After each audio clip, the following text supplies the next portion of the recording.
आपण बनवणार आहे पोहे. तर सर्वात पहिले आपल्याला पोहे निसून आणि धुवून घ्यायचे. अशा प्रकारे पोहे आपल्याला एका पाण्यात टाकून धुवून घ्यायचे. या प्रकारे आपल्याला पोहे धुवून घ्यायचे. आता गॅसवर एक कढई ठेवायची आणि एक चिरलेला कांदा, मिरची, कोथिंबीर, हाफ लिंबू आणि थोडीशी साखर. आता या पोह्यामध्ये साखर ॲड करायची आणि मीठ चवीनुसार आणि हळद.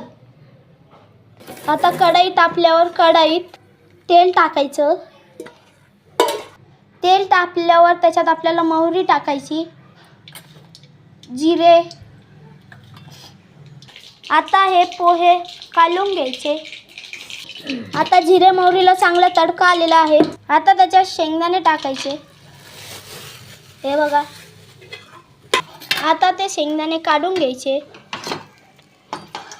चांगले भाजल्यावर खरपूस. हे बघा अशा प्रकारे पोह्यामध्ये टाकायचे. राहिलेल्या तेलात आता आपल्याला आपला चिरलेला कांदा ॲड करायचा.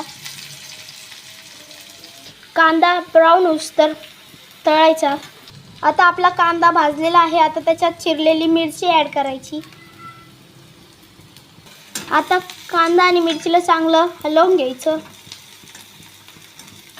आता आपल्याला त्याच्यात पोहे ॲड करायचे. हे बघा. आता सगळं मिक्स करून घ्यायचं. अशा प्रकारे आपले पोहे खूप छान बनत आहे. आता आपले पोहे तयार आहे. आता वरतून त्यावर कोथिंबीर ॲड करायची. हे बघा या प्रकारे आपले पोहे आता तयार झाले. हे बघा आपले या प्रकारे पोहे रेडी. यम्मी. खूप छान.